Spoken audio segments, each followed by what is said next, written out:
This week on the TT show, GeForce RTX 4090s are being converted and resold as AI GPUs. Next-gen AMD Radeon RDNA 4 GPUs have been teased.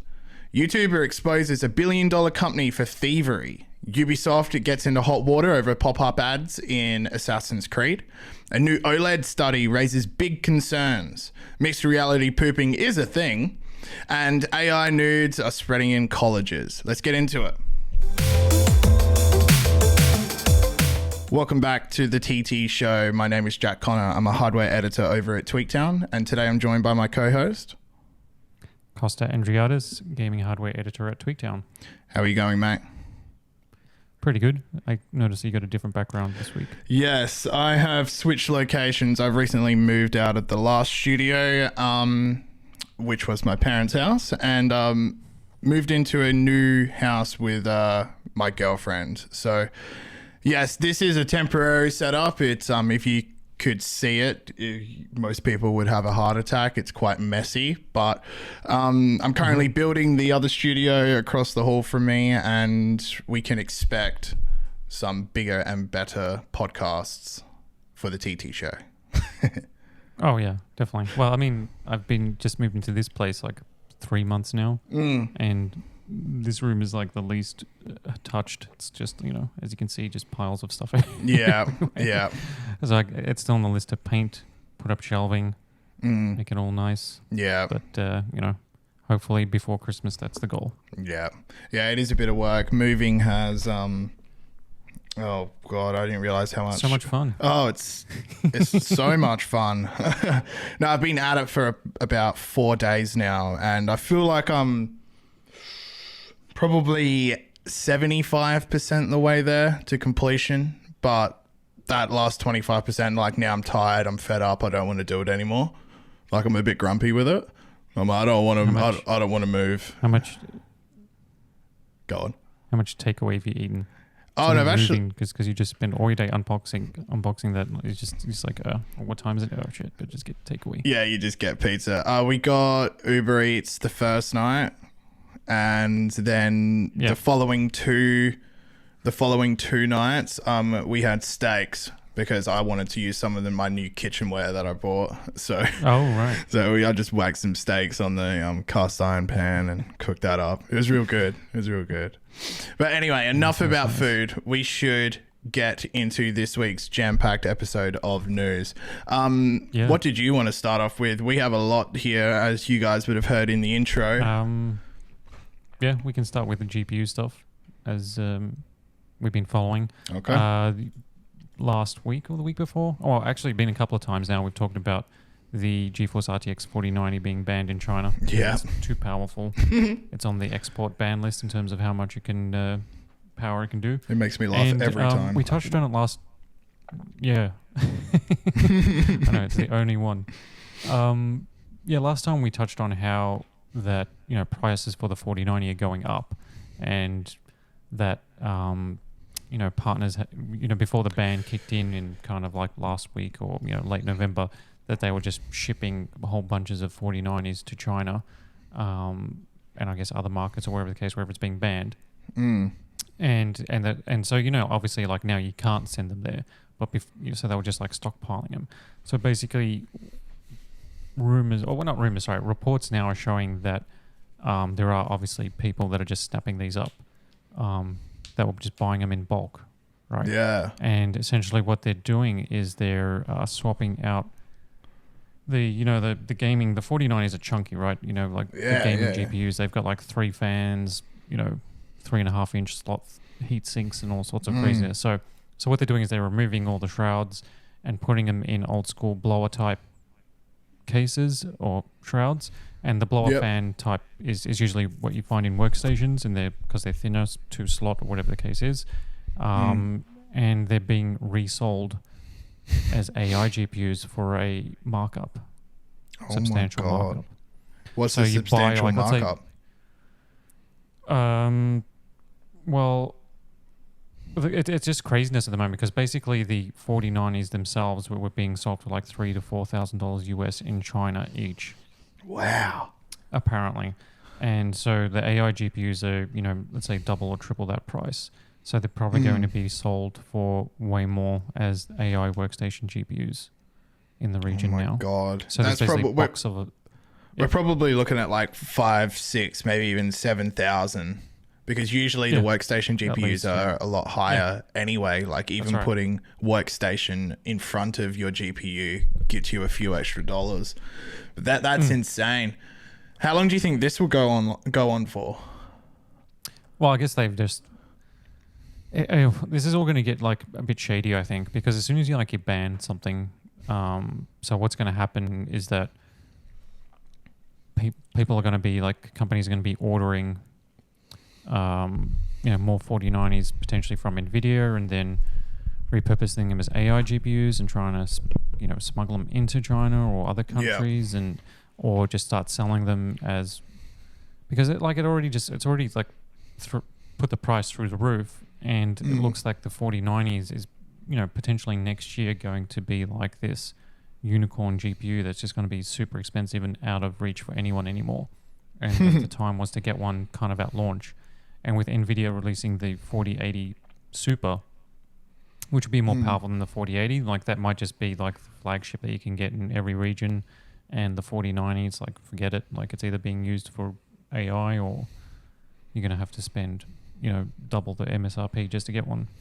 Or it's in my PC. Silly money. Yeah. That's right. We're lucky enough to have one now, and pray to all the gods that nothing happens to it. You have one, right? Yeah. Yeah, good. Mm-hmm. No, we need the best over here at Tweaktown, that's for sure. Okay, so this is a situation that you're right. I think it's going to get shady. And as soon as you slap that label of ban on it, it adds the rarity to the product. And with that, it's just going to be more demand. And considering it is the most powerful GPU in the world for gaming, correct? That's right. I said that with a question mark. No, it's not a question mark. It's a fact. Correct. Yeah. Okay. Good. It's only going to skyrocket the price even more. I don't think this would happen, or even this would be a story that's worth even talking about if this was happening to a 4070 or a 4060. For say there was one weird reason why they banned a 4060 or 4070, people would be like, oh, that's really stupid considering how many NVIDIA sell. But it's because it's the most powerful GPU. That's why. Yeah, that's right. And China's a huge PC gaming market too, right? Yeah, for course. There's so many NVIDIA partners there that that are selling GPUs in the region as it is. So they're gonna have to shift their focus to lower tier models and the Super Series when that launches next year. I'm excited to see what happens. I wonder if they will revert their decision to ban it if the black market, in quotation marks, black market sales of RTX 4090s just are consistently coming in. Yeah, so it's not like a blanket ban. So basically what has to happen is that it's on a list, right? And if you want to ship that product to that region, you have to apply for a special license or consideration and, explain why you're sending it there. And legitimately, for a 4090, you say, look, this is just for gaming. There is... you would say, it doesn't fall within the whatever stipulations you put there because you don't want... you want to halt China's AI progress or whatever the case is. There is you would think that there is a way to get around it, or to apply for a special exemption for the 4090. But based on apparently government bureaucracy, that could take 6 months or whatever, or filling out a form and getting something happening at that sort of level it's not just a snap of the fingers. And it depends on if that takes 6 months to a year and you really want that card for some reason, you're like, I need it. You will be paying a hefty under the table fee, but it will be kept under the table. This is it's an interesting situation. And it's just a storm of all these factors, right? So because of the AI boom as well, you've got the silicon that's inside the 4090 is also that chip is also used for AI hardware, right? So you've got Nvidia trying to fill orders of like just with all their normal AI hardware that are backed by like months, and it's not in the show run, but like Nvidia's like Q3 results. Did you see these? No. Let me bring these up. I've been unpackaging all of my things, Kosta. So I haven't had time to look at Nvidia's Q3 results. It's just because it's just like an insane amount of money, just to show you how much is what's happening in AI, right? So Q3 2024, which is 3-month period, Nvidia recorded record revenue of $18.12 billion, which is up 34% from Q2, which was already a record because of AI. But from a year ago, that's up 206%. And so the data center revenue out of that, so the data center revenue out of that 18 billion is 14.5 billion. That's the AI hardware. That's up 41% from Q2, and that's up 279% from a year ago. And you want to put this into perspective, right? So Nvidia, X amount of years ago, they're associated with gaming, right? GeForce. Yeah. A lot of people, especially in what we do, like the tech space, or if you're into gaming, you're into PC hardware, that's what you know them for. So the what is like the gaming revenue?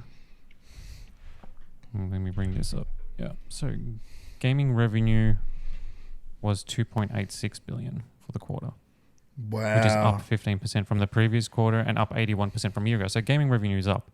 And I think that's attributed to the 4060, 4070. They're actually selling really well because they're pretty high on the Steam hardware charts now. And also as well, like, 3060s and all that sort of stuff is still selling extremely well. But just to put it in perspective, right, you got 2.86 billion in gaming sales, which is huge, right, in 3 months. Like a multi-billion-dollar company, right? Yeah. But compare that to like 14.5 billion. Let me just bring a calculator. Yeah, what's the percentage difference? 14.5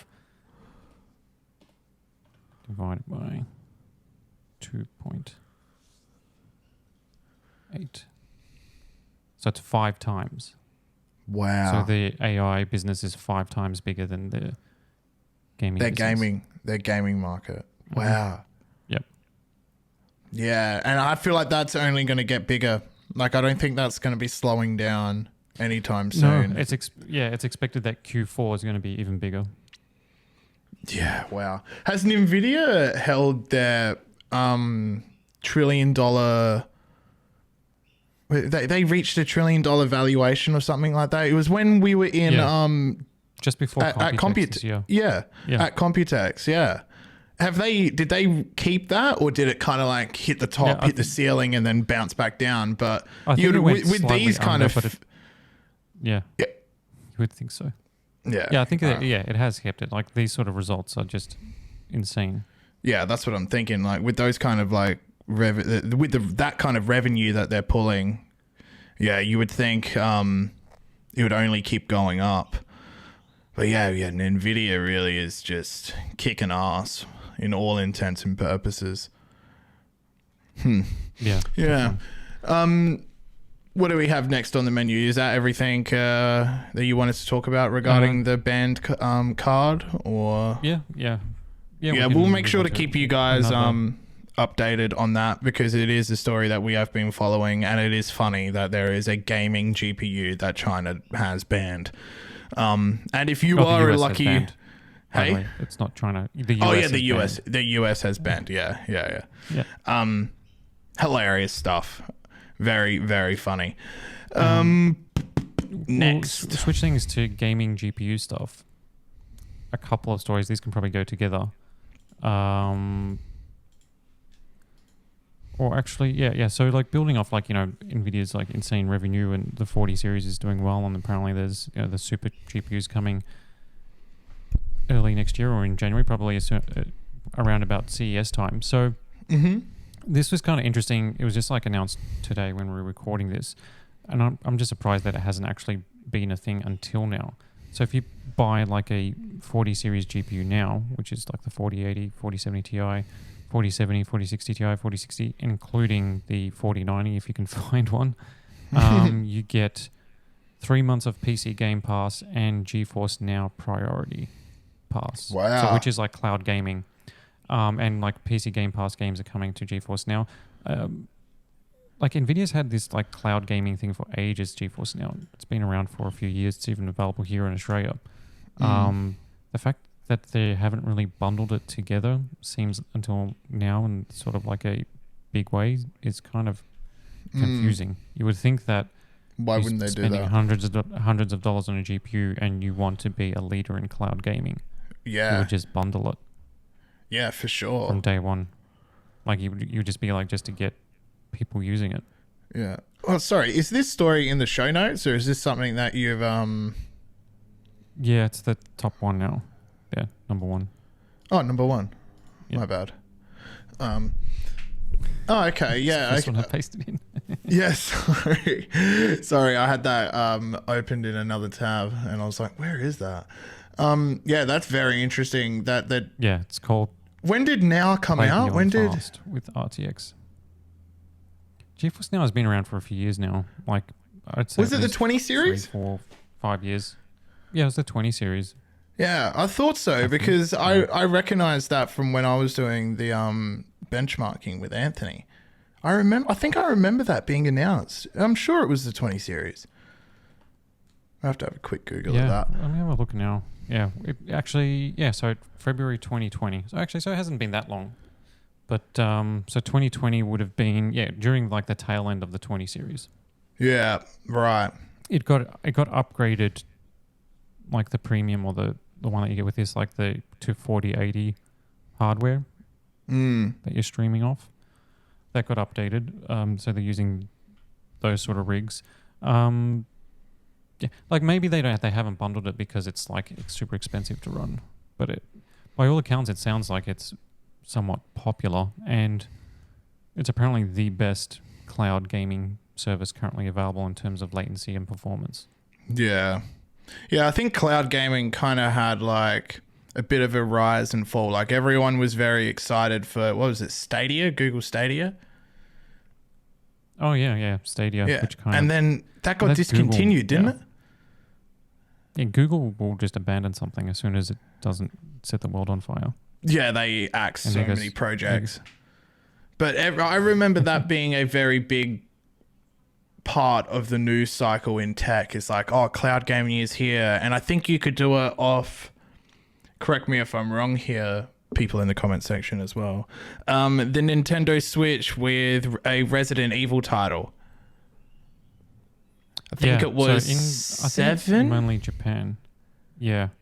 I think it was region locked as well, but that was a big thing. I think cloud gaming, or at least for us in Australia, we don't have the internet connection to be able to do this, let's say seamlessly. It kind of works. Yeah. So there are GeForce Now servers here, and I've kind of tested it, and it works pretty well. Like it actually works well. Is it playable? Like the Game Pass one, yeah, it is definitely playable. The latency is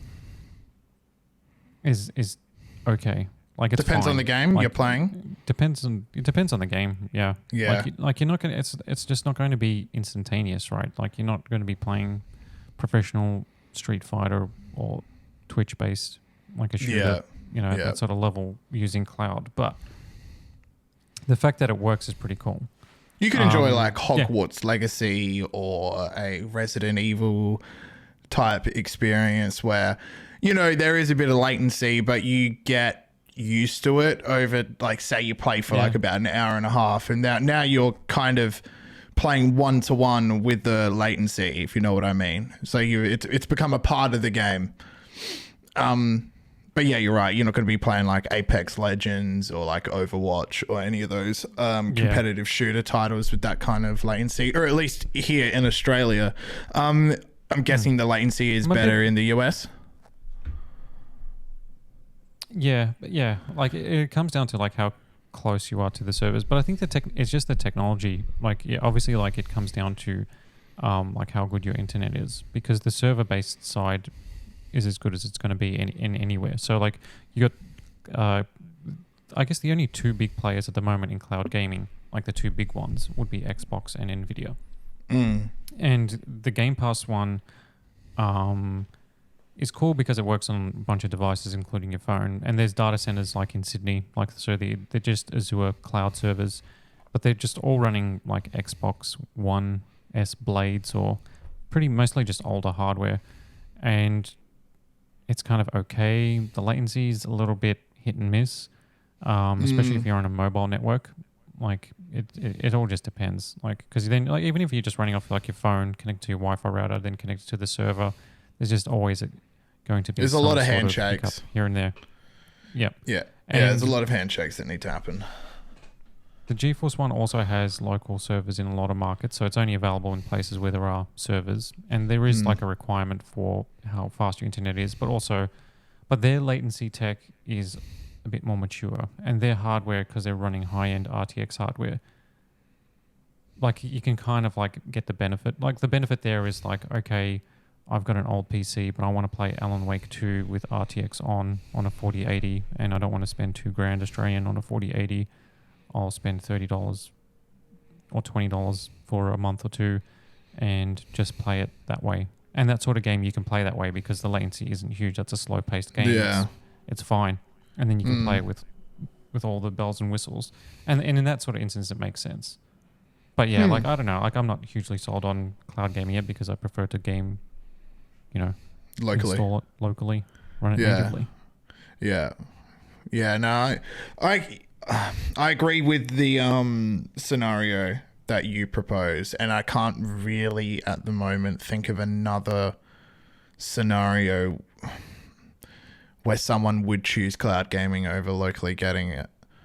It'd have to be purely based on money and the system that you're running. Yeah. Like maybe you don't have the space for a rig or something like that, like a full setup, and you want to just stream it to, I don't know, you've got a what is the NVIDIA Shield? Like it's on like OLED TVs. Yeah, like I think there's a GeForce Now app on OLED TVs. So like if you had like an OLED TV with a Bluetooth controller and you just go bang, let me play this game.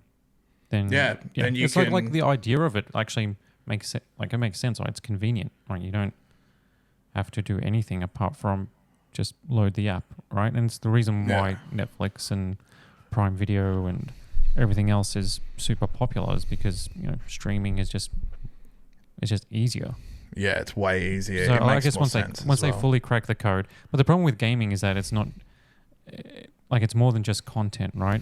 Because it's platform as well. So GeForce Now connects to Ubisoft Connect app, it connects to Steam, it connects to PC Game Pass, and if you own a game in either of those services or you're subscribed to Game Pass, then you'll have access to this list of games to play, but then it'll just load up and sync your account to your Steam account or to your Epic Game Store account. Like it's a whole, like, because of how fragmented and complex PC gaming already is, it's not just a matter of just going, all you need is a Netflix account and you just sign in and this is it. It's just way more complicated than that. Yeah, because Netflix is the publisher and they just essentially rent the content from the quote unquote developers in this scenario. I'm trying to make it like gamified.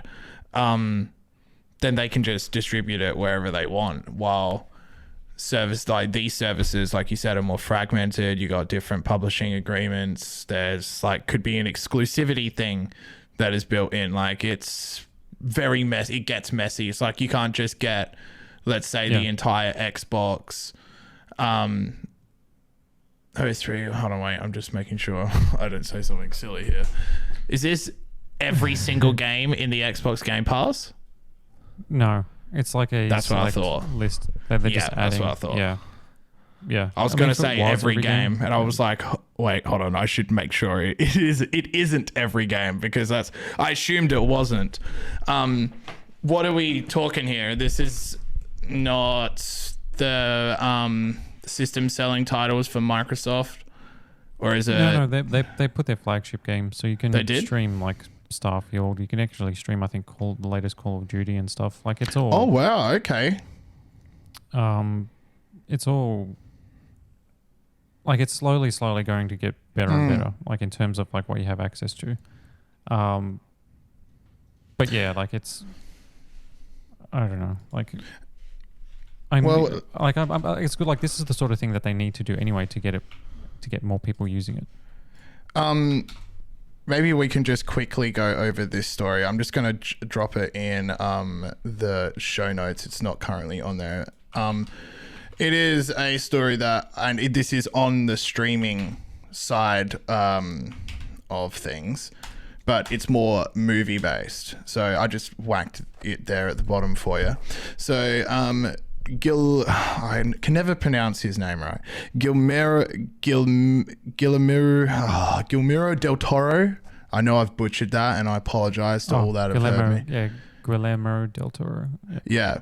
Praises physical media owners after Nolan's comments on streaming services. So basically the gist of this story, because we don't want to spend too much time on it, is streaming services such as Netflix, Prime, Disney, all of them, they are essentially the gatekeepers to content right now. And say a movie doesn't attract new subscribers or doesn't get as many viewers as the streaming service wants, they can remove that and essentially delete it from film history, because you won't be able to find it anywhere else that is legal. Like you won't be able to go to your Sanity or like whatever your DVD store or that is still around if you can manage to find one, or buy it online even. You won't be able to do that.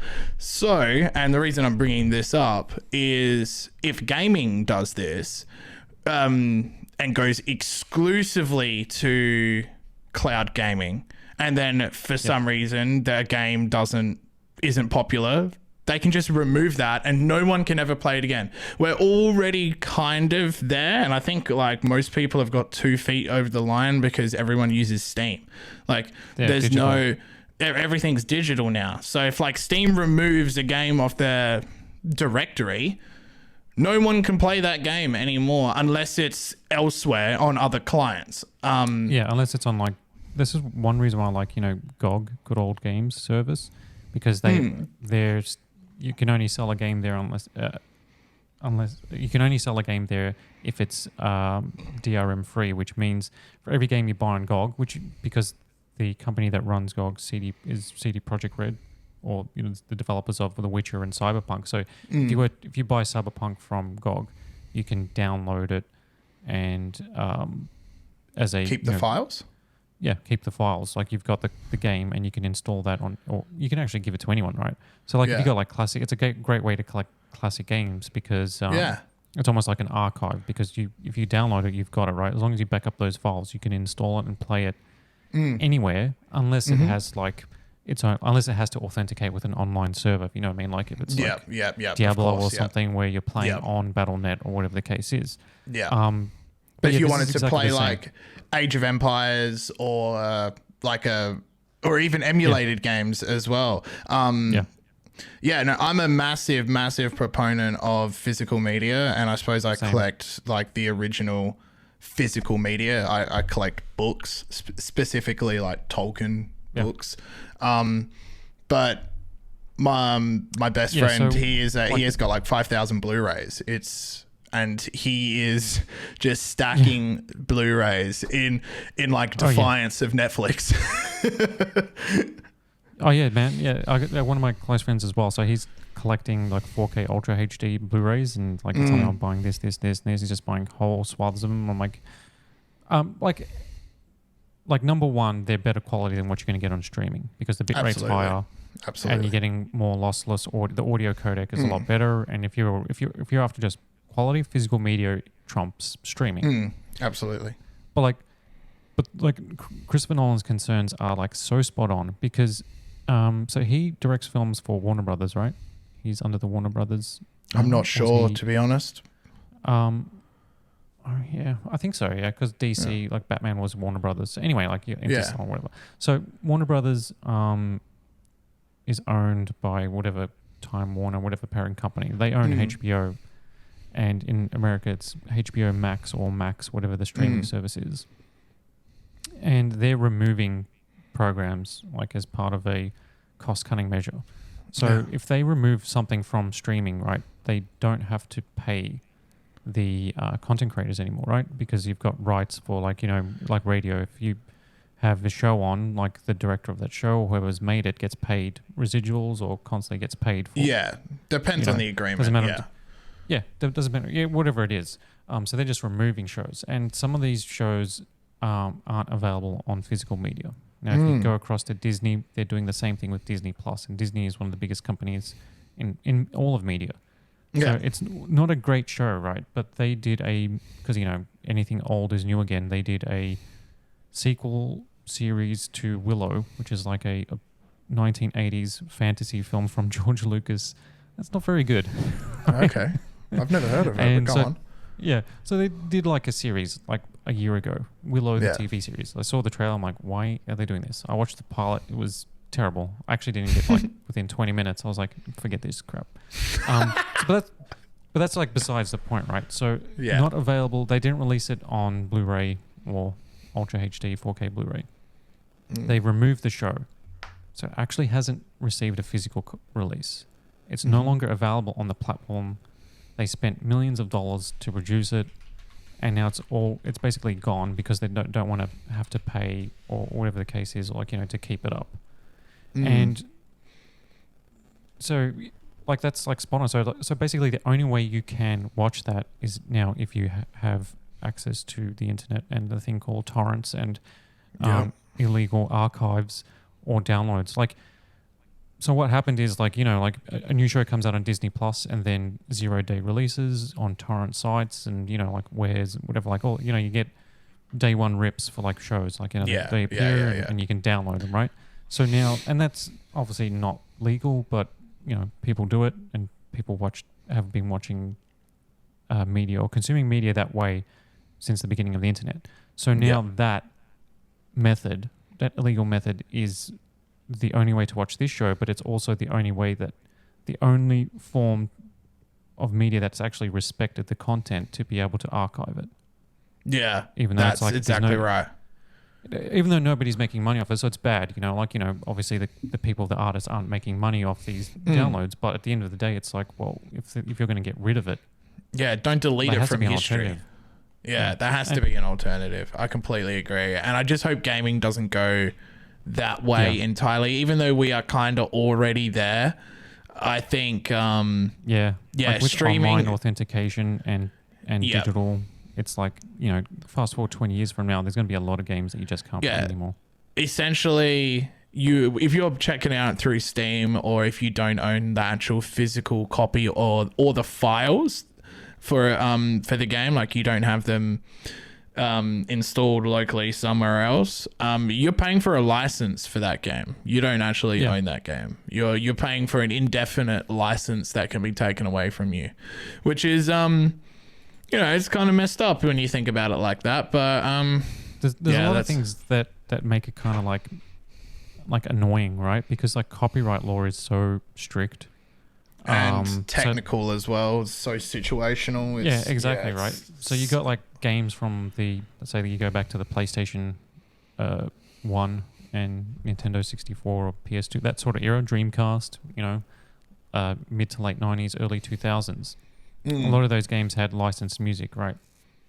And Microsoft has done a lot to try and get backwards compatibility on their systems, but apparently they've just run out of games that they can actually legally support, just in terms of like, you can actually run this old game on this new Xbox system, because of like so many things are tied up in copyright and music licensing and, franchise IP rights and who owns this, who owns that.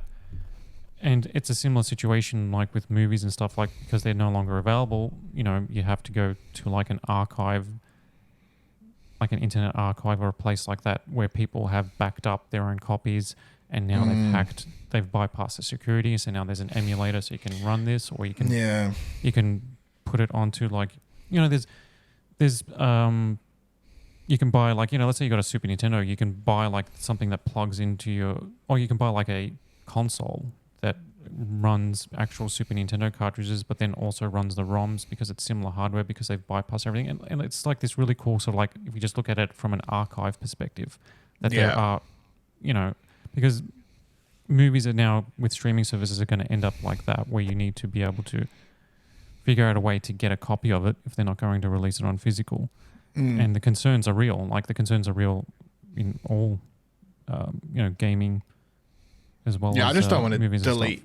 I just don't want to delete history. That's just, and essentially that's the same thing with archival it's all about stuff. Preserving history. Like even though I didn't like that Willow show, I think this should still be an avenue for people still to have access for it. Yeah, to be able to watch it if they want to.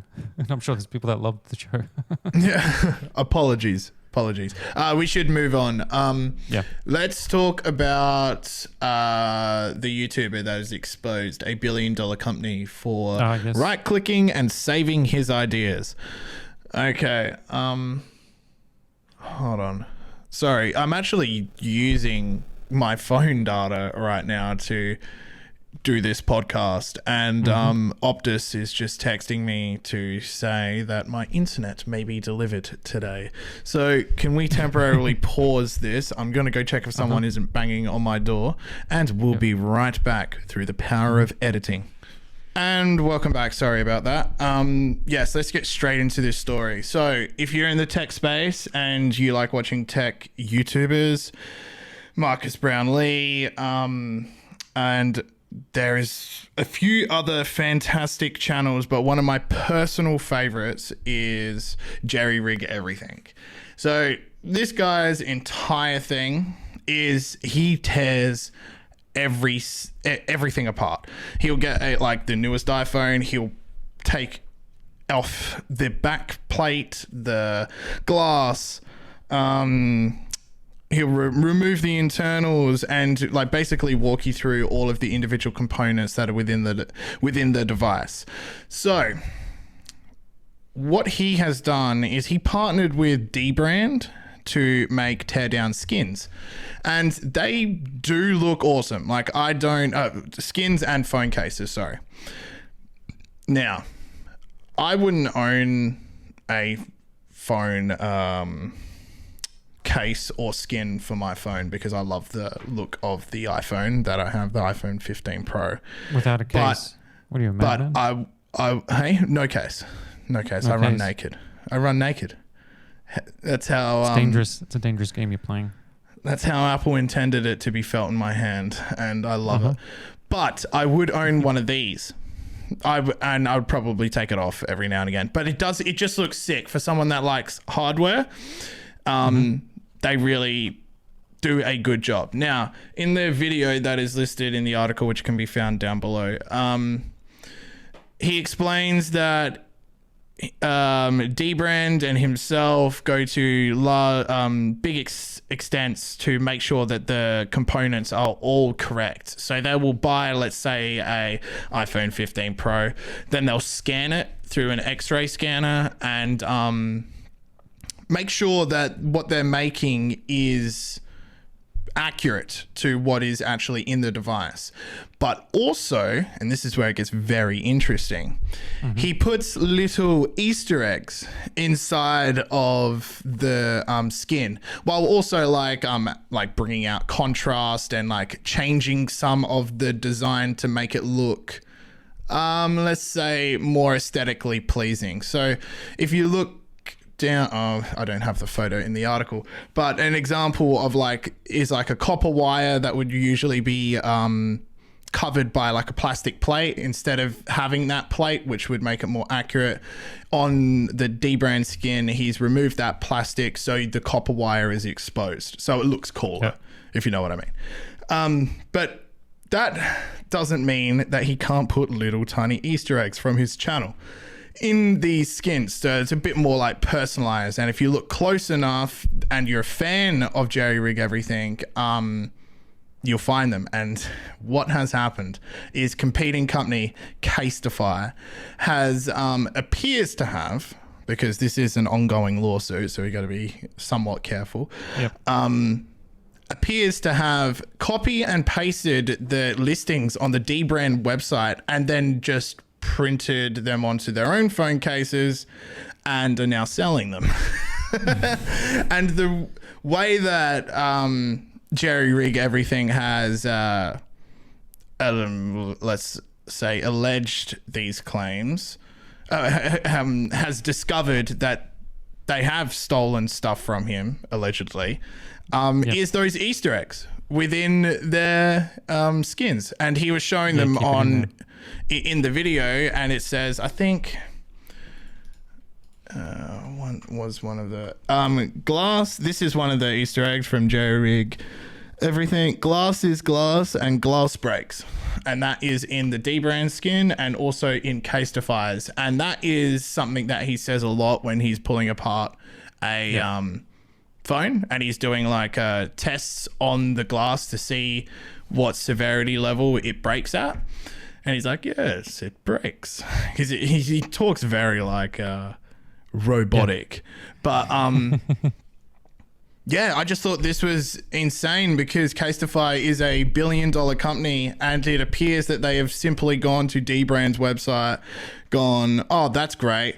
I love that idea for a teardown skin. You know what I'll do? I'll just save all of the photos and then print them out on my own stuff and then call it the Inside Out by Kosta and then sell it. And now JerryRigEverything is suing them, and I think he's going to win. Yeah. Did they respond? No, not to my knowledge yet. Maybe it's worth a Google, but this was, I think this was yesterday or the day before. Yeah, the day before. I haven't looked for a follow-up. Yeah, hold on 1 second. I don't know where this... Oh, Kosta. They posted to social media. Let's see if it's actually there. Let me go look on their official X account. Kosta. But yeah, very order phone cases. Oh yeah, okay. Kosta has always been a bastion of originality, and we hold pride in that. We are currently investigating a copyright allegation against us. We have immediately removed the designs in question from all platforms.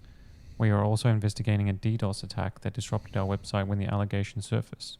All systems are back to normal now. All customer information is safe. Thanks for your patience and support during this challenging time. What? They made a DDoS attack?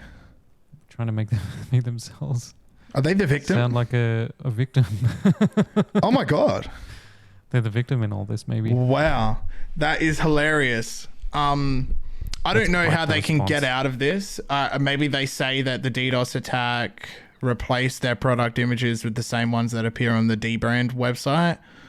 But that doesn't really explain the Easter eggs within the images. No, it seems pretty clear cut.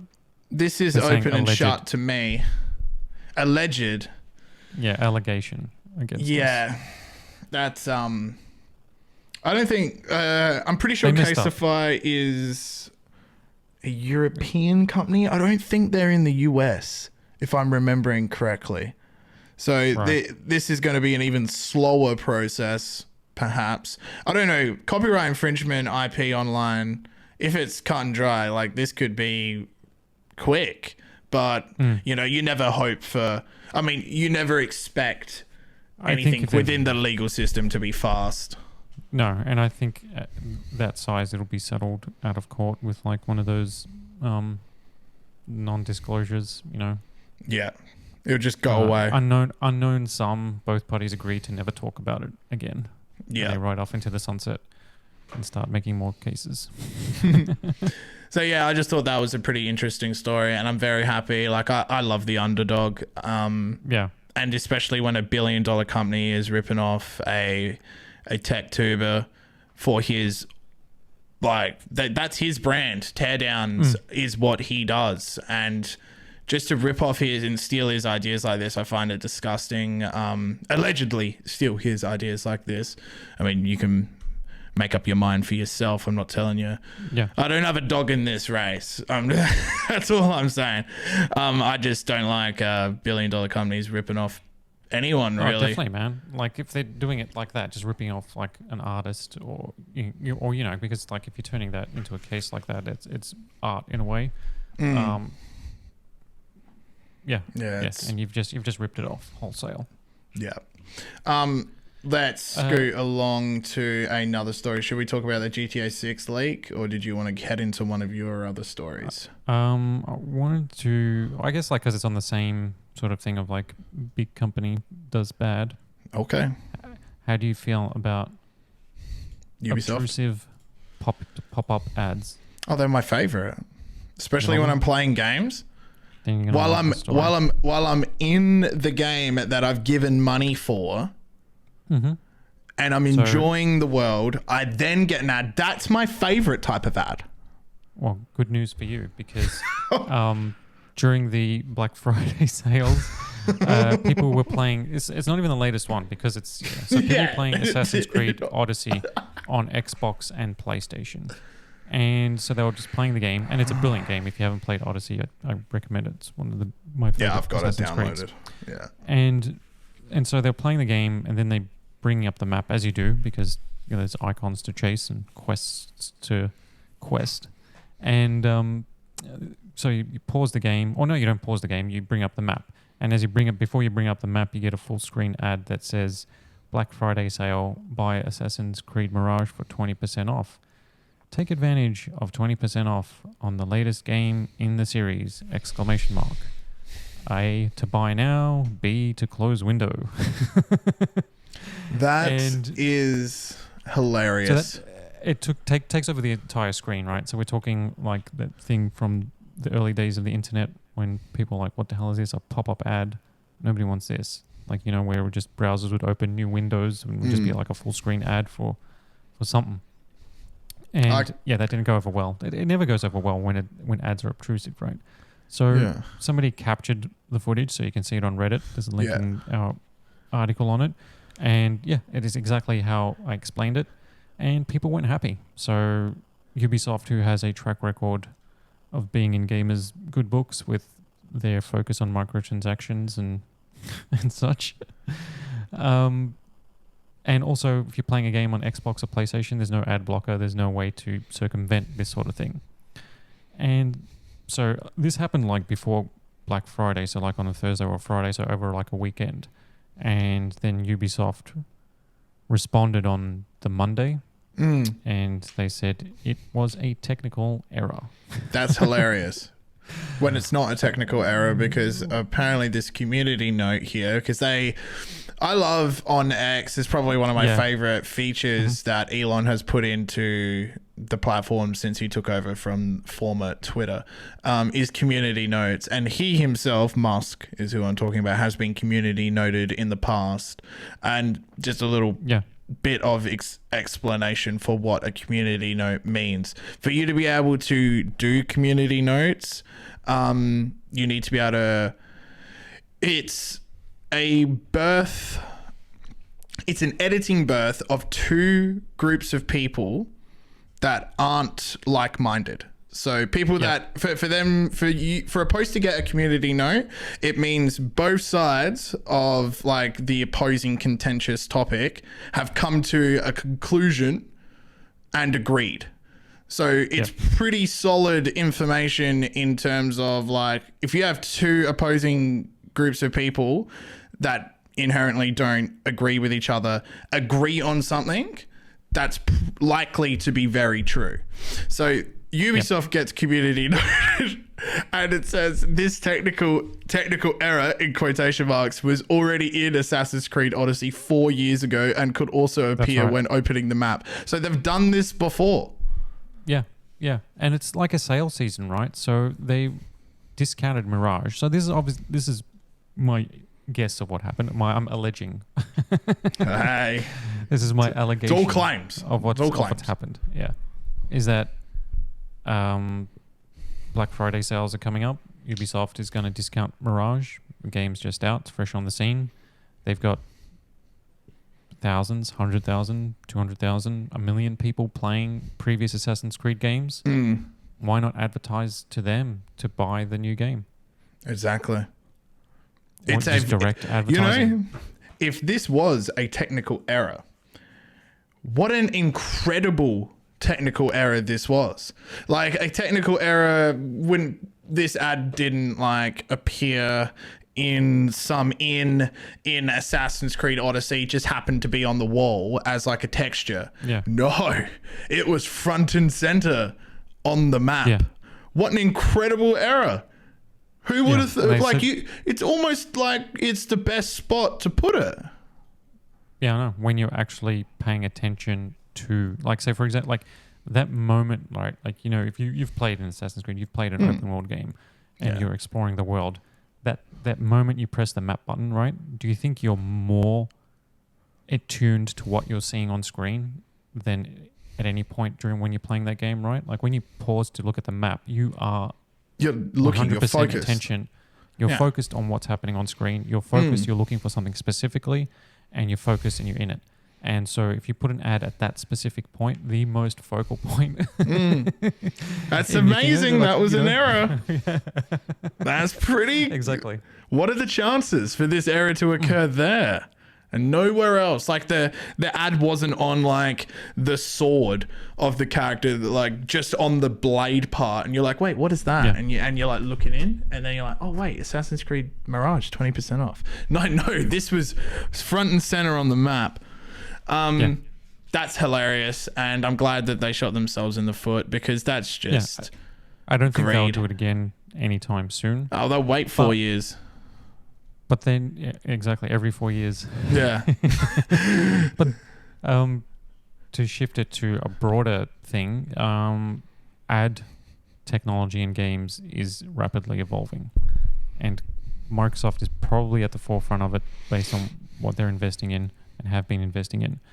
Because, you know, they've got Game Pass, right? So they're investing in potentially ad-tiered versions of that. But they're not just playing an ad before you fire up the game. Let's say you go to load the game and you have to watch a 30-second ad for some other game or whatever the case is, or a random product. They're investing heavily into technology that would embed the ads within games. I hate that. So for example, like, I mean, the most obvious example is like you're playing FIFA or whatever, EA Sports FC, because they no longer called FIFA anymore. You know, like, so like the billboards in that game will dynamically update based on actual ads. So it'll serve you up, like in a sports game, it'll serve you up real ads as you're playing the sports game. Yeah, but that blends into the background. That blends in. But what if you're playing Skyrim? Like Skyrim and like Pepsi. What are you going to be doing? You're going to see a billboard for for Pepsi. You're like, what is happening right now? Like that would kind of fit in Cyberpunk. Choice. Yeah. Like if you're walking around Cyberpunk, but then it'll still break you out of the world though, right? Like, yeah, I mean if the ad was, it can't be a sore thumb, and if it is a sore thumb, it will ruin immersion in that world. But I'm not walking around Cyberpunk going, oh yeah, look at an ad for that, and then thinking, oh yeah, I could really go for a Pepsi. Like, what are the conversion rates on these ads? Yeah, but it's all like subconscious though, right? Like, let's say but I've actually got to give them money at some stage, and I've never done that. Well, what they would do is, like, let's say you got a McDonald's in Cyberpunk, right? You would set a quest there. Microsoft pays CD Projekt Red X amount of money, and then like there's a quest, you meet a character, and you're just sitting in a booth. And you just shoots nuggets. Like you just hear people, you hear people ordering food, and then that's environmental storytelling that takes place in. But like, you know, like product placement in movies is super sophisticated, right? Like, you know, like it's not overt anymore. I mean, although you can, like in a lot of cases, you know, when it's done poorly, it is overt. But you know, like every Apple TV show, they're all using Apple products. That's obvious. Like there are obvious ones, but there's so many that you don't know, right? Like, you know, if there's a car there and you see the logo for a split second, you don't realize that that's part of a deal. That's worth bad guys use Androids, good guys use iPhones. Yeah, and like it hasn't really come into gaming much in a big way outside of like, you know, monetization or microtransactions or like obvious ads. Like, you know, if you load up your Xbox, the dashboard's got ads. You know, there is nothing that pisses me off more than when I pay for a streaming service. Like, I think it's Prime. I give them money every month to watch what they have to offer. And then I click on their stuff and there's an ad before the thing I'm about to watch. I'm like, aren't I giving you money to not have ads? Like, what is it? What is it? Is it... I don't understand. It's like I give them money and that should be an ad-free experience. But no, you click on it and then you watch 30 seconds of like the terrible Lord of the Rings TV show that cost them $1 billion that no one wants to watch. Yeah, don't. Did you watch it? Yeah, of course I did. Just like Willow. Don't watch Willow. Yeah, don't watch it.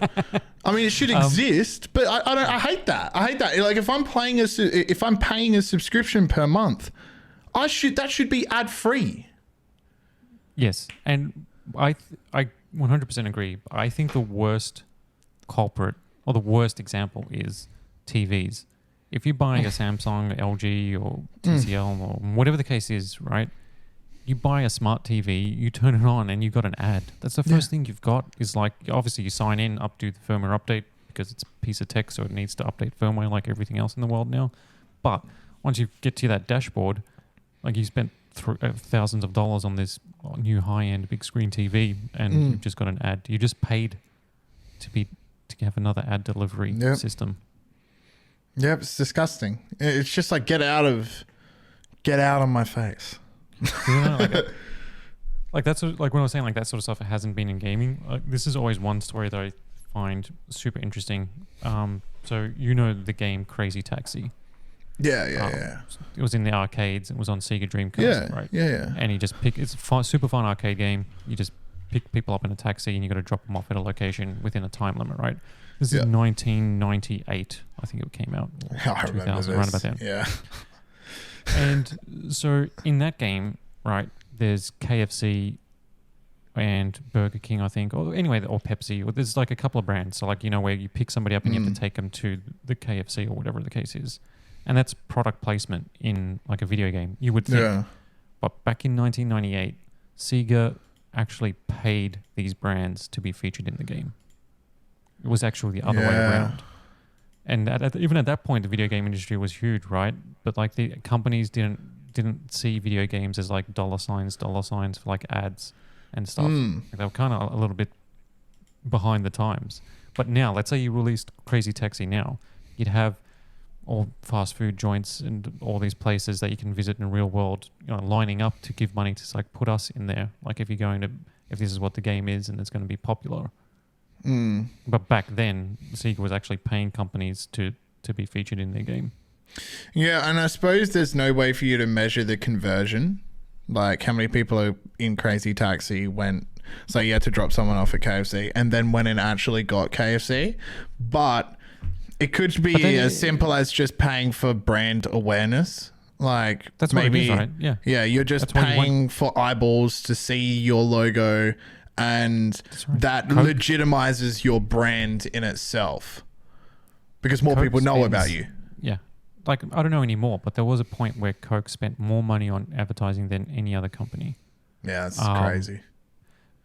And there are traditional Coke ads everywhere, right? Like, there's billboards and stuff like that. But the majority of it was just brand awareness and product placement. Characters in every second movie drinking a Coke. Because it's like, hey, you're making a movie. Is your character going to be in a kitchen or just out and about? Is he going to be drinking something? Just, put this can of Coke in their hand or this bottle of Coke and just, and that's it. That's all it is. Here's some money. Thank you very much. Yeah, it just legitimizes it, I think. Yeah, I hate this. I hate ads in games. I hate ads before the thing that I'm paying for. Ads is just... I don't know. It rubs me the wrong way. It feels dirty. I don't mind them, and we'll move on after this. I don't mind them if they're done creatively, and they don't take me fully out of the experience of like what I'm doing, whatever I'm watching. Yeah. Okay. What else do we have on the menu? Where do you want to go now? Maybe we should stick to like the summary so we don't run out of time. Oh yeah, true. As in the stuff that we had in the summary. Do we talk about? Let's go OLED. OLED? Yeah, I was about to say. All right, OLED displays. So a new test is showing that a new study showing that all OLED panels, obviously it doesn't cover everything, but pretty much a whole bunch, show signs of burn-in after 10 months of extreme testing. And what is burn-in? Burn-in is image retention. So if you if you're watching, I guess like one of the big examples is like CNN or like a news channel, right? Because they have their logo in the bottom right of the screen. Yeah. Or like any sort of TV station has their logo, right? And it's there for like hours. And then if you were to change the channel or put on a streaming service or play a video game, and if you still see that logo there, after like a week or whatever the case is, that means that is burnt in. So like there's permanent image retention. Now there is temporary image retention, so most OLEDs show this. So like even especially as they get older. So for example, on an older, if you've got an OLED that's about 3 or 4 years old, like if you have something super bright on the display with clearly outlined like a logo or something, and then you switch to something else, you'll probably see it there for like faintly for a bit. Yeah. And that's just temporary. That's not a concern. Like when it's permanent, that's when it's a major issue. But so the actual test that they've done is extreme. So basically every display was set to a still image, right, of CNN. So it's not video. So it's a still image with the panel was set to maximum brightness and was left on for 6,000 hours. Well, that's the test. Like the total test runs for like 6,000 hours of just that one image, full brightness, not turning it off, just 24/7. And it found that like older OLED displays from companies like LG show the burn-in. But the good things is that like in more recent generations of OLED, it's less prominent. And they've also started testing, I guess more in the PC space. You got QD OLED displays, like Alienware, MSI, Asus, and QD OLEDs are Quantum huge dot. this year. Yeah, because they're brighter. Yeah. And they're showing signs of it too. So it is like a faster degradation than WOLED. That's right. WOLED is like the LGs and the Sony TVs because they're not as bright. Yeah. As QD OLED. Do you know what I don't like about this? And the test is just too intense, though. That's what I was going to say. I'm like, this isn't applicable to real world scenarios at all. So for whoever is listening to this right now, don't be afraid of buying an OLED monitor. It will be the best decision, OLED monitor or TV. It'll be the best decision that you ever make, because majority of the time you're not looking at a still image for 6,000 hours. It's at full brightness. At full brightness, you're not going to be doing that. Don't worry about it. This is essentially what they're doing here is, and I'll make a car analogy, just revving the engine at maximum, redlining these monitors until they go bang, until one of them goes bang. Exactly. And the bang is the burn in this test. So please don't feel like you can't go out and go get an OLED. Do it. It's incredible. There's good news, right? Because you look at a couple of generations of Sony displays and a couple of generations of LG OLED TVs that they got in the test, right? So the CX OLED is, I think, 3 or 4 years old now. And then there's the C1, and there's a C2, and then we're now up to C3. They just go up by number, right? So the CX OLED shows, they do like a full grayscale test where, to see if there's the burn-in, and the CX, it's very clear after the 10 months that it's there. Wow. The C1, it's like, it's there, but it's not as noticeable. And in the C2, it's barely noticeable. And to the point where you have to do that full sort of like grayscale image to see it, kind of like, there is a tiny little bit there.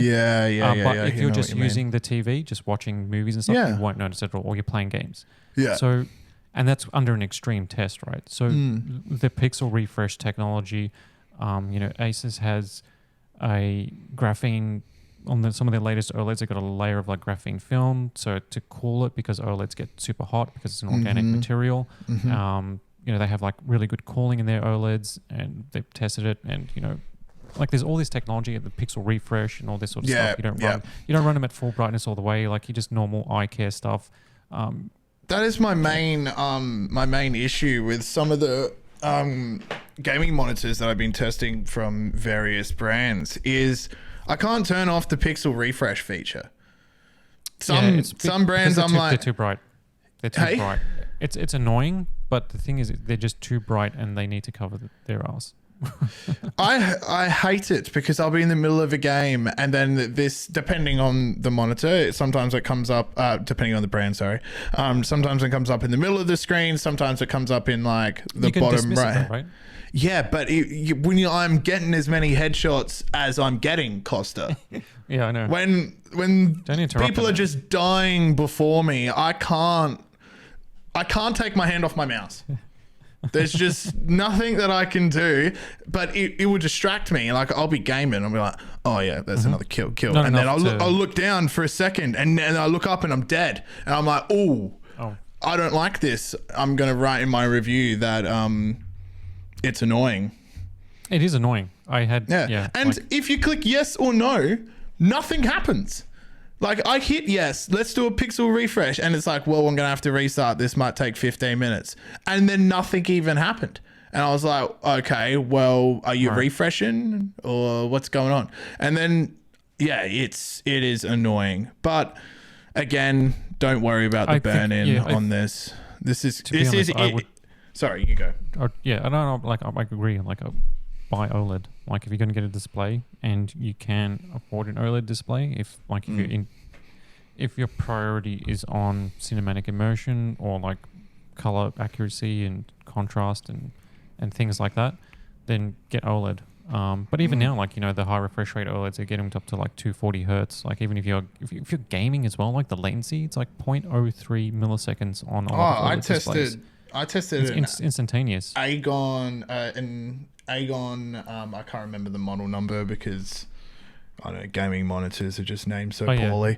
That was 0.01 millisecond response time, 1440p at 240 hertz, and that is glorious.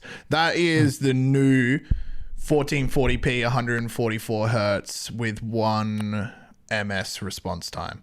Like I remember when that became like the sweet spot for competitive first-person shooter titles was 1 ms. If you're listening to this and you haven't used a 0.01 ms panel or 0.03 ms panel and you like competitive shooters, you wait till you get on that. Yeah, it's all about like the fast motion, right? Yeah. Well, it's just like, I wrote this in my review. I've used an Asus version of this. Here's the brands I've tested of the basically the same monitor. And I think it uses the same LG panel. But from three different brands, Asus, Acer, and Aegon. They all, Asus was easily the best. Like it was noticeable. But Acer and Aegon, they're basically the same. There's just a few differences in like the I/O. Like one, you get PD charging, 90 watt PD charging, which is sick on the back of your monitor. That's pretty cool. Yeah, so good. And they're all 27-inch displays, and that response time just makes you feel dangerous in the game. Like it makes you. I wrote that it made me feel like I was more in control of where my cursor was, and the flick, like me flicking to hit on heads, was smooth. It didn't. Yeah. It's weird that you can even tell the difference. It sounds like I'm like crapping on a little bit between 1 ms and 0.01 ms. But if you look at that percentage difference between those two figures, it's severe. But the thing is, like when you record those sort of like response times, like the 1 millisecond response time is like its ideal thing, but they never really hit that. Like the problem is like LCD technology can barely, like in most cases when you're like running in full gaming mode, when they're overclocking the hertz and the refresh rate and stuff, you can't really hit like exactly 1 millisecond. They get they all put that 1 millisecond there, but it never actually like hits that really. Like yes, it does technically, but for the most time, like you're usually at about 3 or 4, or like even like 5 at best. Like for like most gaming monitors, like you're not getting there. But like OLED panel technology, like just based on what the technology is, because it's per pixel light, every pixel is lit individually. That it is essentially instantaneous. So that's like that, like the way that OLED technology works makes it ideal for gaming. Yeah, for sure. And I'm so glad it looks better as well. Yeah, so I suppose if we were going to summarize this article by was ratings.com testing the OLED display. Yeah. Ratings. Yeah, the summary is that is good news because OLED technology is getting better. Yep. And QD it's OLED becoming more affordable as well, which is good. That's right. QD OLED is still in its infancy in terms of like PC gaming monitors, and it's showing signs, the same sort of signs, but that's also getting better too, based on the technologies that are, pixel refresh. Like it's more mature now that it's, and this is an extreme test that's not indicative of a real world scenario. But also as well, the final thing would be that they also tested LCD TVs, just traditional LCD panels. And instead of like, image retention, their uniformity. So in an LCD panel, you got to light the whole screen because OLED is like each pixel, millions of them fire. So like on an LCD, you've either got zones, like, 1,000 zones of lighting, or like 2,000, but you don't have millions like an OLED. But depending on how expensive the LCD TV is, it usually comes down to how many different lighting zones there are and how it handles lighting to make it all look uniform. So like if you just got a white image, it should all just look white. So what's been happening with the LCD panels with this test is that uniformity is screwed completely in quite a number of panels, and you get like they call it like a zebra pattern, where it's just the lighting, like the uniformity or the lighting is just all over the place, dark spots, bright spots, and they said that it actually looks worse than OLED burn-in does. Wow. It's like it's worse for overall image quality than burn-in ever could be. This is a pretty insane test. So at least, an extreme test like that shows that like there's no, like the end of this story isn't to say OLED is bad, it's to say OLED is getting better. Yeah. And its issues actually aren't as bad as LCD panels. And if you put things under, and it basically says that no technology is safe from like an extreme test, right? Which makes sense. Yeah. Like if you're going to be running so if you're going to like push hardware to its absolute limit 24/7, at some point it's going to break. It will break, yeah. It's not meant to run at like, things aren't meant to go like at 110% performance like all day, every day, nonstop. Is that all that you had on that one? Yeah. Okay. Cool. I'm just looking at the time that we're running here. I'm gonna smash out a couple of stories, and then we'll make sure to finish off this episode with the GTA 6 leak. So if you're this far in, make sure to hang around the end for that. Yeah, and RDNA for radio and stuff as well. Yep, that as well. Okay, so I'm just going to smash out a few of these stories here, mostly based on AI. So celebrities are sliding into the DMs of this fake influencer that's raking in $11,000 per month. If you're looking on the screen right now in the video section, there's going to be photos of her. And before I get into this story, make up in your mind whether you think this is a real person or not. Okay, you made your decision. Good. She's not real. This is an AI. This is a AI called Anita. She's a 25-year-old pink-haired woman from Barcelona and is making approximately $11,000 a month from her social media career. This is insane. So Anita isn't actually real. She's being created using AI generative tools such as, and not specifically, OpenAI's Dolly image generation tool. Anita was created by the Clueless a digital modeling agency that has now stepped away from finding human models and is concentrating on creating more AI models following Anita's massive lucrative success. So this modeling agency has now spoken to Euronews and is told the publication that it's pulling in $11,000 a month through various social media related ventures. For example, Anita sells lewd pictures of herself on an OnlyFans competing website called Fanvu. Fanvu? Mm-hmm. I don't know. While her Instagram account has amassed more than 150,000 followers and is attracting brand deals of more than $1,100 each. Now, why am I bringing this up? This is bizarre, for one. It is interesting because it raises the question of, is it even necessary to have actual humans on social media to push brands? So... and hear me out here. The guy, Ruben Cruz, is one of the co-founders of the Clueless digital modeling agency. Said, and this is in regards to brands adopting spokespeople and doing sponsorships with social media stars. Quote, they want to have an image that is not a real person and that represents their brand values. So that there are no continuity problems if they have to fire someone or can no longer count on them. So it's an interesting point. So if you have a AI very nice lady promoting your brand, and then let's say she's not an AI, let's just say she's a real human being, and then she says something controversial on social media, but she just did an ad for Coca-Cola. Now Coca-Cola is firing that because she made a edgy tweet and so on and so forth. There's a lot of variables when you have a human doing it. And what Cruz is suggesting is if the Clueless runs a bunch of AI generated social media stars, can then have them represent brands and guarantee that they aren't going to be, taking too many Ambien and jumping on Twitter and saying a bunch of stuff about, the president or whatever. Like, you know what I mean? Where do you think this will go with this? Control the message. Like,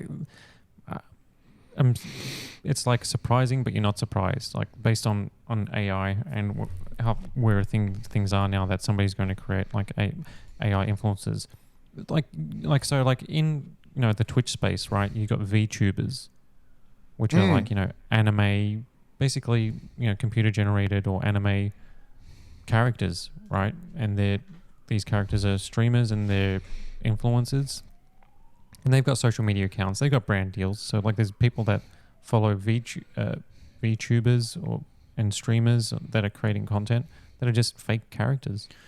To be cynical, it's like it's bizarre, but it's like what's the difference really if you're just selling a product or if you're just creating a fake persona in the first place, which is like an online social media persona is not very real to begin with, right? Like if you're a influencer, you're not presenting a realistic human anyway, if you were to break it down. Okay, I suppose. So like what is the difference between like Dr. Disrespect putting on the character and Anita? As long as it's known, right? As long as it's not, you're not like... Well, it's just in her bio that she works with I think it's the Clueless. Yeah. Collabs at the clueless.ai, but it says like Barcelona gamer, fitness, cosplay lover. So it is like I don't know what gym she goes to. I would like to know what gym she goes to. What games does she play? It kind of reminds me of, there's a very bad movie. Another one. from about, I don't know, 20 years ago? I don't know, whatever it is. It's Al Pacino's in it, right? He plays like a movie producer. Oh, right. And okay. this is like in before AI was a thing, really. And so he doesn't want to work with actors anymore. So he works with a company to create like this AI digital actress called Simone, but it's pronounced like Sim. So like, S1M One. Like, like one of those cheesy sort of like tech thingos. Like the name is like, it sounds like a real name, but it's also a tech acronym or something. Okay. Yeah, wow. But anyway, it's a very bad movie. Yeah, it sounds like it. Yeah, that's all I wanted to say on this. It's just something to think about and to all those listening and watching out there. Yeah, go check out the Instagram account. There's 115,000 people following it, and I think this is going to be the first of many. In the same lane, though, students are using AI to make terrifyingly realistic nude images of other students with the same image generation tools as we talked about in the previous story. Students at colleges are using AI to bully other students, and this is absolutely horrendous. I think I couldn't even imagine, like, when I went to school and I finished high school in 2015, right?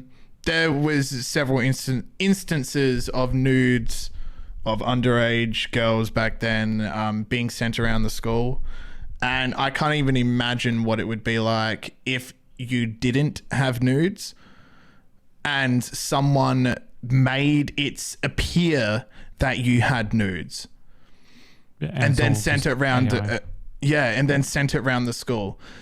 Like, at least if you, I mean, it sounds awful, but at least if you did have nudes, and they were you, yes. Oh no, that's awful. Still, no. This just sucks all around.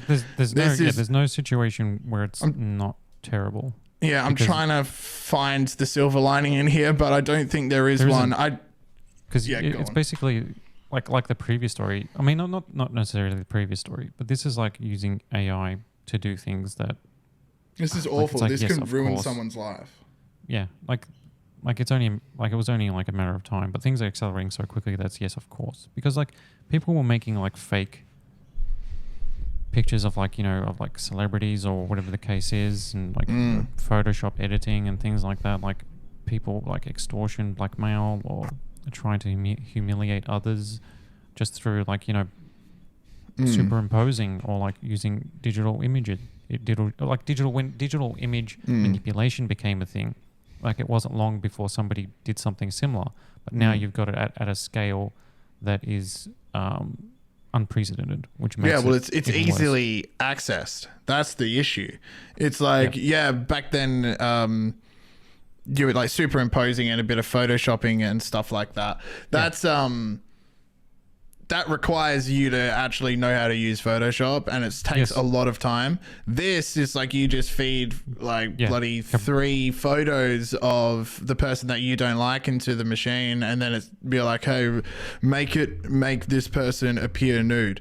And then you do that for 15 minutes, refining the image, and then you just send that around the school, and now everyone thinks that a nude leaked of Jessica or Adam. And it's not even them. And now they're walking around the school going, that's not me. Yeah. That's not me. Yeah. It's just awful. The scary part is the comparable to professional photos line. Because this is where we're getting it. Like, you started the previous stories, like, you see this image, do you think this is a real person or not? And this is where we've got to with AI. Like, do you hear, like, you play a recording, do you think that's X person speaking or not? And you will say, yes, that is them. Say, well, no, it's not. It's just some AI just taking the voice of blah, blah, blah and generated an entire dialogue string that you can't tell the difference between real or not. Here's a photo of you at this event, and you go, I wasn't there, but it actually looks like I was there. And I believe it. Like it's so convincing enough to make me question, like, did I go there? Like, you could potentially like mess with people just in that case. Like, hey, like, no, remember here? Like, you can create fake, like it's gone to the point where you could convince anyone that something is real, and then if you get it to this level, then it enters into the, what do you do sort of situation. Like, how do you try and restrict it, or like I don't have a fix.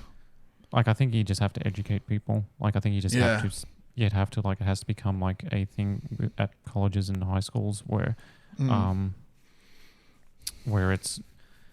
this is a thing, and that everybody's at least aware of it, that it's a thing. But the thing is, like, if you increase awareness, then there's going to be more people doing it that don't know it's a thing. Yeah. Well, it's that like it's a catch-22. And people become like, there is a general, and this is getting more philosophical and widespread, but there is a general skepticism for almost any piece of information or anything that you see on the internet, and that has been exacerbated by the rise of AI. It's healthy to have skepticism at this little level, because you don't want people to just blindly believing this sort of stuff. Exactly right.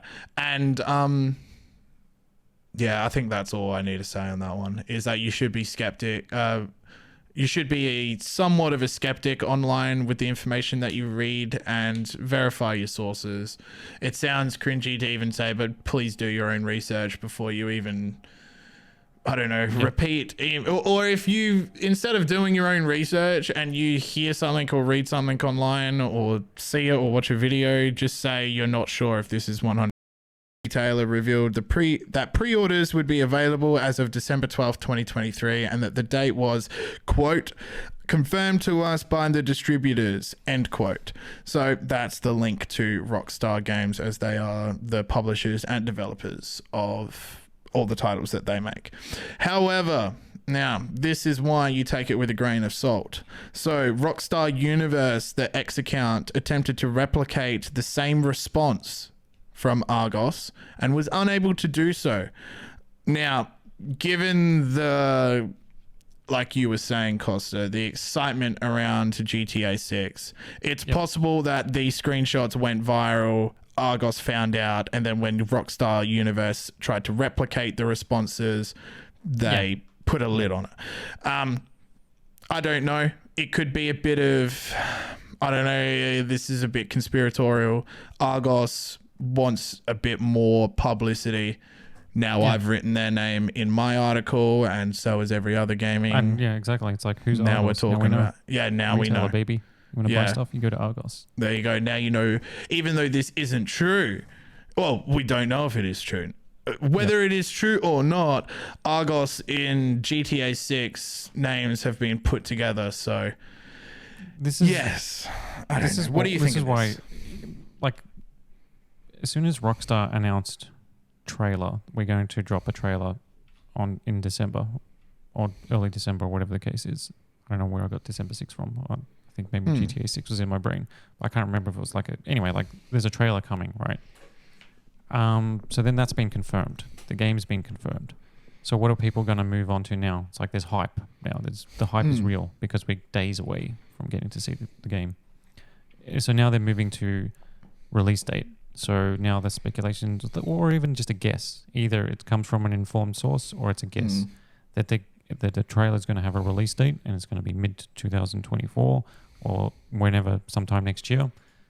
And because of that, you can already pre-order the game now, and it's got this and that, or whatever the case is. So then it's like, oh, well, if that's the case, then you can just fabricate a retail thing out of it to say that pre-orders are going to go live. Like you can just logically create these articles, or not articles, these headlines or stories just based on what could potentially happen. Let's say they do release a release date, then you can say, I've heard from X retailer that pre-orders are going to go live on this date, and you're going to be able to pre-order the game.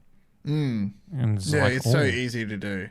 It's like, well, you can get that's an educated guess. Yeah, it is. Another educated guess would be thinking that the GTA 6 trailer will be released at the end of the Game Awards, which are scheduled to take place on December 7th. What do we think of that? I'm on the fence of that because it's like, okay, there's going to be a lot of people watching, but I think that Rockstar are bigger than the Game Awards. That's what I was thinking as well. It's do they even need the Game Awards? No. I think it's the most anticipated game of all time. I think Rockstar would be because December 12th is a week after, right? So this is another educated guess, is that you would think that Rockstar's okay, we know we're going to dominate the news cycle for X amount of days after when we drop the trailer, right?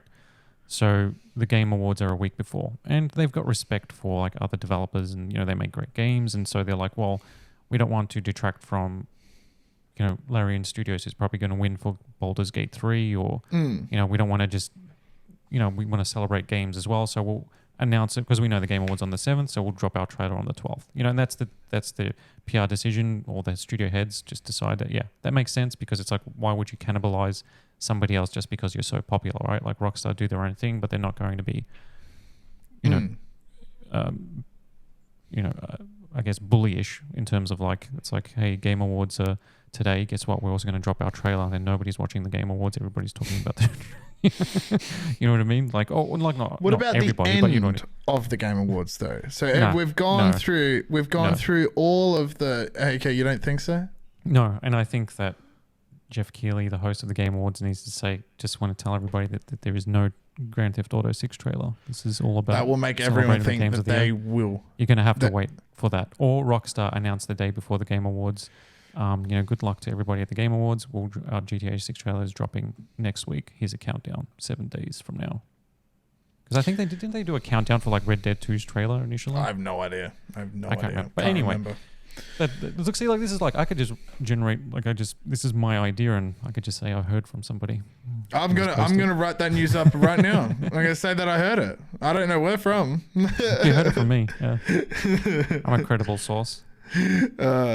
This is just a bit of fun leading up to the official confirmed trailer that we'll be releasing in early December. So keep your eyes and ears out for that trailer, and take every leak that you see with a grain of salt.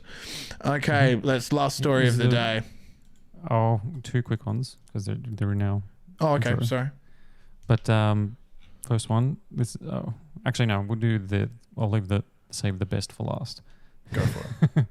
So we mentioned that RDNA for AMDs, but back to GPUs. So basically what's happened is that their next generation of Radeon graphics cards, which will be RDNA 4 architecture, have appeared in Linux patches, and so they're being tested at some level. And basically the rumor is that Radeon RX 8000 series or RDNA 4 GPUs will be out sometime next year or late next year. And they'll hit the market before NVIDIA's 50 series, and that they're going to be the Navi 44 and 48 GPUs, or like they're the code names. And just to make the story somewhat brief, is that the understanding is that they're not going to release a flagship next generation, so they're not going to have a 5080 or a 5090 competitor. That essentially what they're going to do is release something equivalent to like an 8800 XT, and it's going to be as powerful as their current flagship, the 7900 XTX, or something like that, or like an existing 4080, and it'll be more efficient and cheaper. And if they pull that off, if it's efficient, affordable, and half the price, or 60% of the price of something like that, then that's a pretty interesting and a aggressive move. Not necessarily aggressive, but like a play for market share in the enthusiast market. Like, it's not defensive. We're not going to throw every single watt at this GPU. We're not going to overclock it to match what we think NVIDIA's top end GPU will be, or whatever the case is. We're going to target this performance and this price. Yeah, they're not they're not fighting for first. Yeah. Oh, well, maybe they just don't want to be banned in China. Maybe that's the case as well. Now, this is cool. We're starting to hear a little bit of rumblings about what AMD is cooking up. I really do hope, like I was saying earlier with the JerryRigEverything story, like I love an underdog, and I would love it if AMD caught up to NVIDIA. And catching up isn't necessarily, like you were just saying, making the most powerful graphics card ever. It is market share. It's dominating the market with competition. It's good competitive graphics cards that are competing with the 4060s and 70s.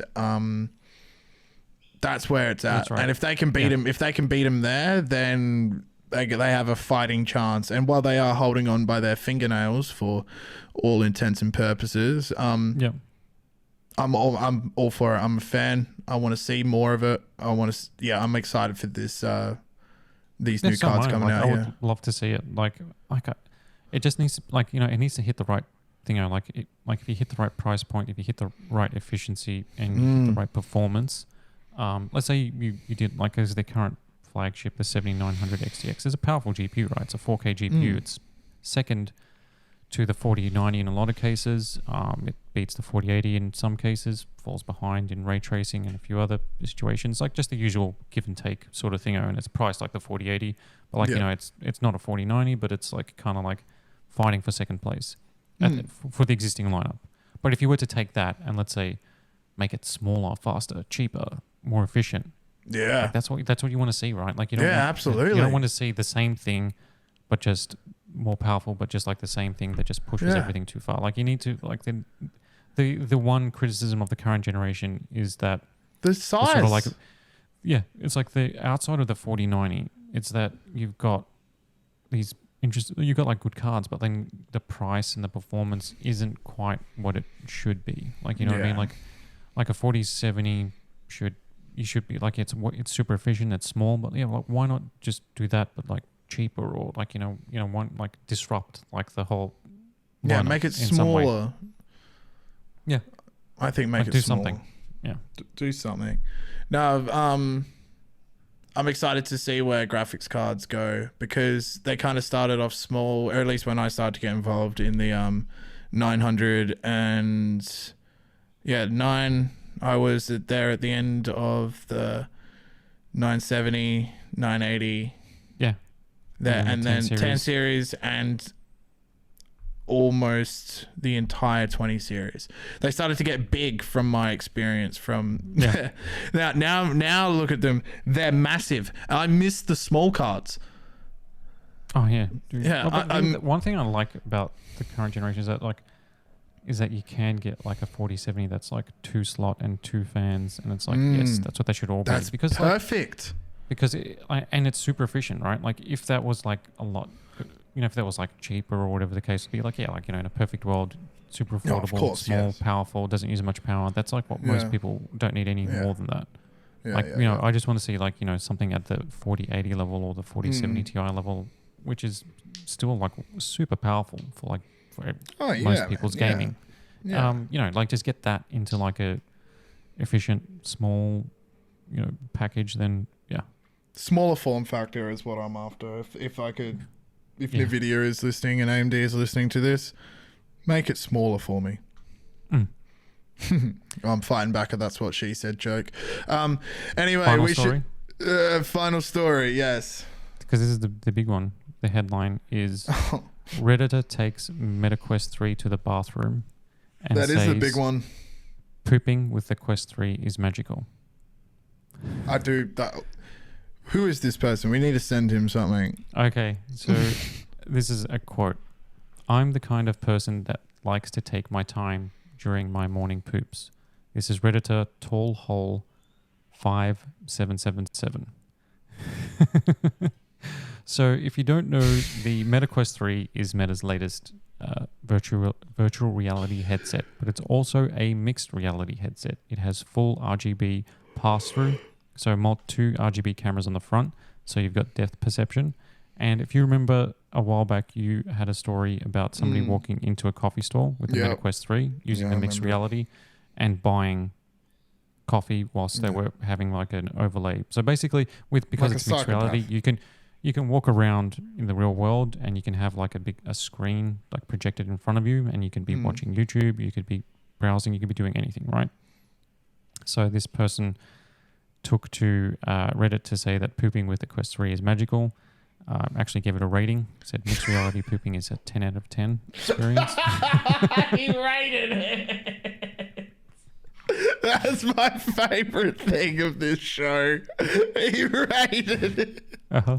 I was like, that was my favorite thing as well. Actually, really good. It's 10 out of 10. It's 10 flawless. Out of 10 because listen to how excited this person is about it. Because so I take my time doing that, 15 to 20 minutes, and I almost always have some kind of YouTube video playing on my phone on the sink next to me. News, educational content, etc. This morning, I put on my Quest 3 and started a YouTube video through the browser with a pass-through on, which, side note, is pass-through. You see the real world and you just have like a screen playing YouTube. And with that, freaking amazing, all caps. Never had to touch a phone to pause, rewind, play next video, or change the volume. The pass-through is not perfect, but it's such a step up from the Quest 2 or even the Pro. I was able to complete the entire ritual with ease. Wiping and hand washing were great. Something I'll have to get used to is not feeling like the floating screen is a physical screen.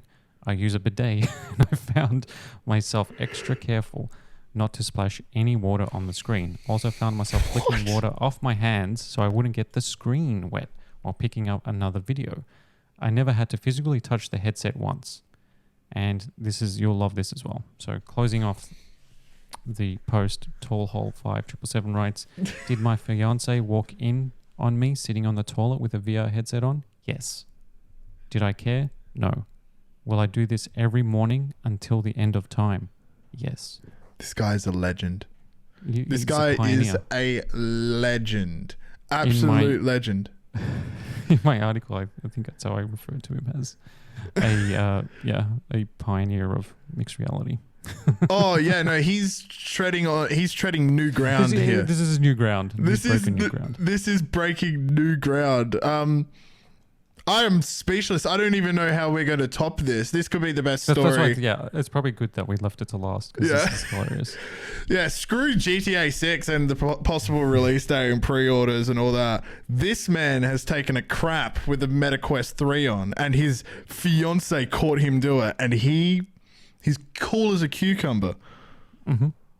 What a MetaQuest legend. 3, like this is a good ad for it. So the MetaQuest 3, it's got 4K displays now, 2000 by 2000 pixel per eye density, 30% improvement over the MetaQuest 2, full RGB color pass-through, 4K lifelike images, and so you've got full mixed reality now, and the result is magical poops.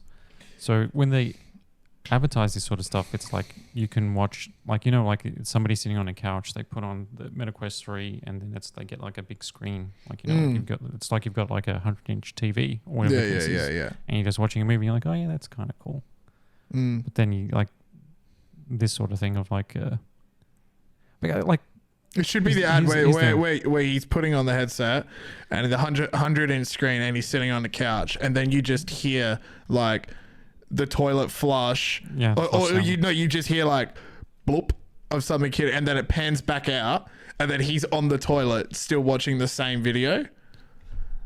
Now, I also wrote in my piece is that yes, he is a VR and mixed reality pioneer. Yeah, but I don't think anybody would ever want to put his headset on or use it. Like if you visited this genius. Oh yeah, no, that's his. And he was like, now. "Hey, do you want to try the MetaQuest 3?" You'd be like, "No, thanks." No. I'll get a new one. Thank you very much. There isn't enough Dettol wipes on the planet for me to put that on there. His controller's gunky, and as disgusting as it kind of like sounds, because any sort of bathroom related activity is disgusting, right? Like who doesn't like look on their phone when they're in the bathroom? Yeah, I actually can't finish anything that I'm doing without my phone in the bathroom. Like it just won't come out. Like touching it, and then like it's disgusting, right? Yeah, it's awful. So this could it is initially like the stupidest thing you've ever heard, but also like the funniest thing, but then also like it's funny because it's stupid. The smartest thing. But also as well, like it is more sanitary than probably using a phone. Yeah, that's true. That is true. We should wrap this episode up. I don't know how we could just keep talking about this forever. I want a MetaQuest 3 now. Yeah, just so I can take it to the toilet. Thank you very much for listening to this week's episode of the TT Show. If you've made it this far, please go like, comment, and subscribe. And flush. And flush. Make sure to flush and wipe your hands. Don't be disgusting. Make sure your hands are clean after you go to the toilet. Stick around for the show, because next week I'm sure there is going to be another jam-packed week of news. Do you have anything to finalize? this episode it's been with a massive Kosta. episode. There'll be a lot more next week as well. Yeah, stay tuned if you like. Yep. Yeah, let us know what you think on any of the stories. Yep. Comment down below. Would you poop with a MetaQuest 3? Let us know. All right, guys. Thank you very much. We'll catch you next week. Bye. Bye.